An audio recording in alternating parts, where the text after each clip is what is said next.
Bonjour les passionnés. Alors comme promis, aujourd'hui une nouvelle vidéo. Alors ce que je voulais vous demander avant de commencer, j'ai beaucoup de gens qui m'envoient des messages en me demandant des recettes particulières en vidéo. Donc cet après-midi, on vous mettra sur la page un petit message où vous pourrez commenter et où vous pourrez expliquer en fait ce que vous aimeriez avoir, en sachant, et je le répète encore, on n'utilise pas de vocabulaire professionnel.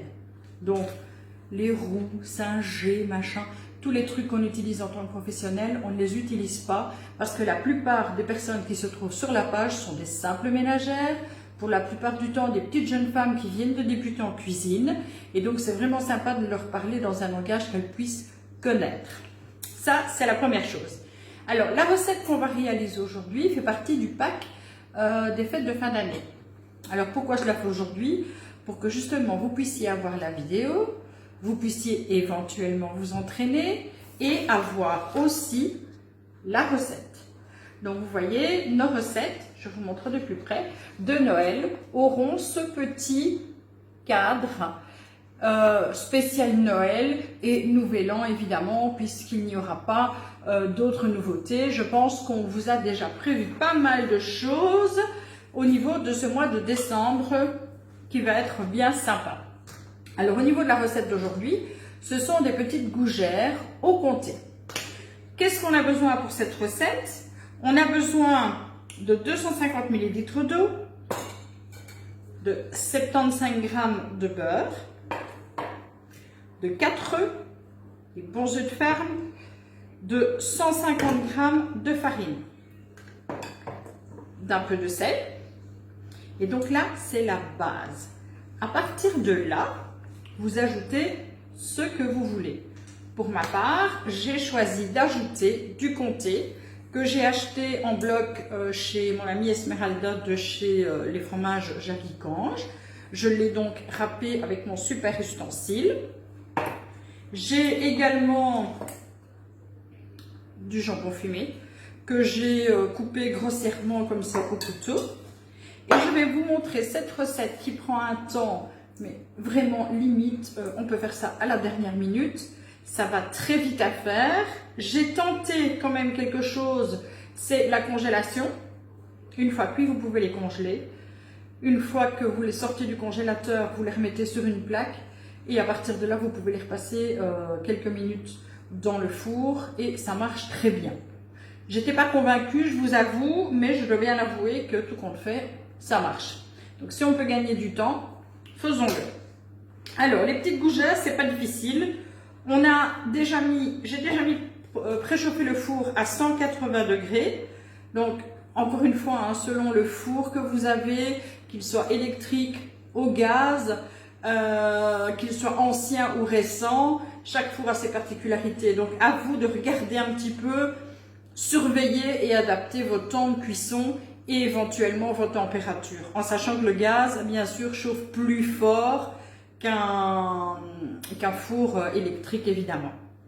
Alors je vais mettre l'eau dans la casserole avec le beurre.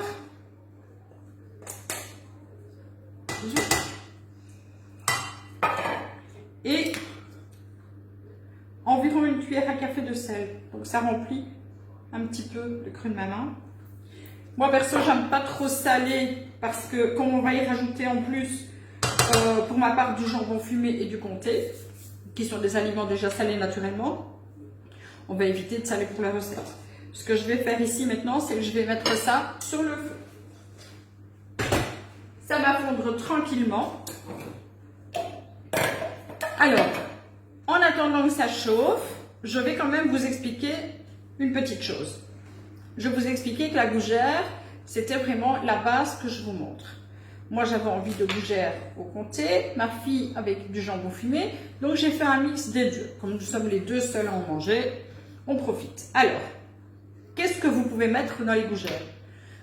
En fait, c'est la pâte qui est une pâte à choux en réalité, à laquelle vous allez ajouter un autre aliment. Vous pouvez ajouter des dés de jambon par exemple. vous pouvez ajouter, mais comme je l'ai fait, du jambon fumé, pourquoi pas des lardons revenus à la poêle, pourquoi pas des morceaux de légumes qui seront cuits, du chou-fleur par exemple, ou des choses comme ça que vous pourrez ajouter. C'est aussi un petit truc que vous pouvez faire vite fait à l'apéro. Et franchement, avec ce que vous avez dans le frigo, ça peut être vraiment sympa. Ça peut être du fromage de chèvre, des petites billes mozzarella, avec pourquoi pas des petits morceaux de tomates. Donc vous pouvez vraiment faire travailler votre imagination. C'est une recette vraiment où vous pouvez utiliser ce qu'il y a dans le frigo. Alors, ça commence à chauffer. Vous voyez, mon beurre est fondu. Je vous montre d'ici, c'est plus facile. Le beurre est fondu, l'eau est chaude. Qu'est-ce que je vais faire? Je vais, hors du feu bien évidemment, ajouter la farine. Au fouet, je vais mélanger. Je vous montre de suite. Vous voyez que ma casserole a un double fond, donc elle reste chaude très longtemps. Je n'aurai probablement pas besoin de la sécher plus sur le feu. Regardez, vous obtenez une pâte, vous voyez, qui est relativement épaisse. À cette pâte, vous voyez, une fois que ça se décolle de la casserole, c'est bon. Si maintenant, comme moi, vous n'avez pas des casseroles avec un double fond, ce que vous faites, c'est que vous remettez un petit peu, je vais l'éteindre d'ailleurs, vous remettez un petit peu sur la cuisinière jusqu'à ce que tout se décolle. Et là, vous voyez, vous avez une super belle pâte. Alors, qu'est-ce qu'on va faire à cette pâte maintenant? Les œufs. On va les ajouter un par un et les incorporer directement. Donc, on ne met pas tous les œufs d'un coup. On incorpore œuf par œuf au fouet, hein, c'est beaucoup plus sympa. Et puis, vous verrez que ça va plus vite. Là, vous allez avoir une super belle pâte. Vous allez voir. Hop, hop, hop. Oui, la pâte est déjà... Je ne sais pas si vous la voyez. Hop. Vous avez déjà une belle texture. Je vais mettre le deuxième œuf.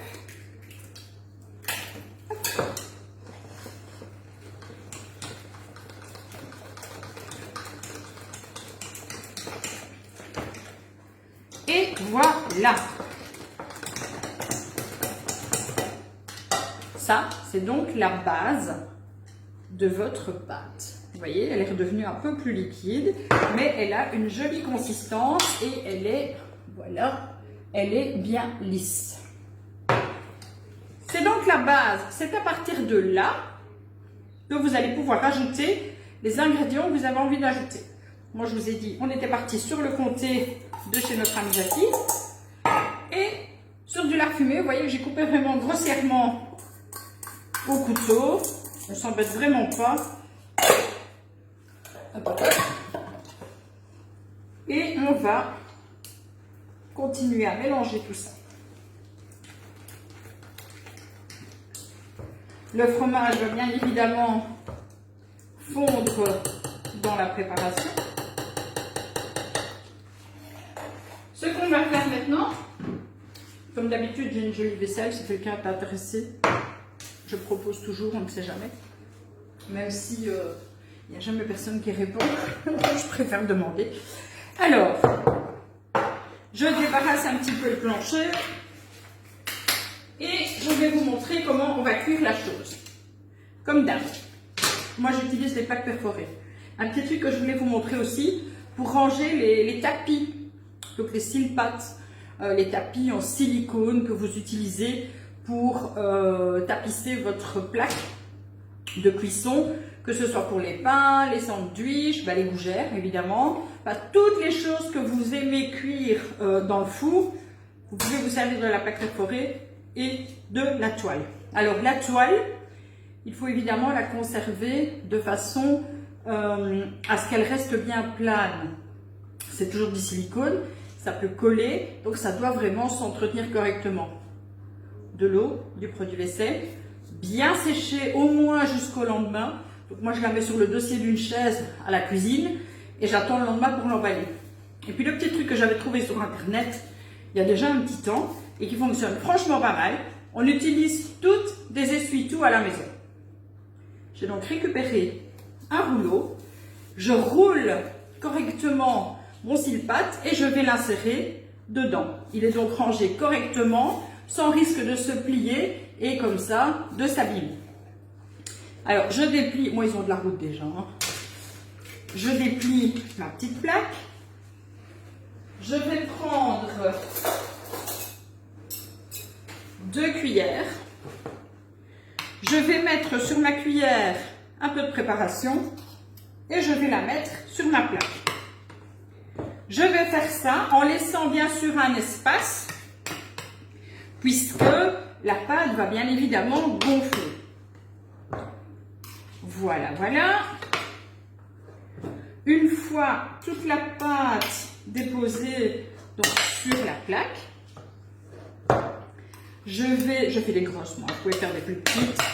Je vais l'enfourner donc à 180 degrés. Vous voyez, j'en fais déjà quelques-unes, même si elles sont déjà pas mal. Hop, encore une petite là. Et donc, je vais envoyer tout ça dans le four préchauffé à 180 degrés. Pendant 25 minutes. On se retrouve donc dans 25 minutes. À tout à l'heure.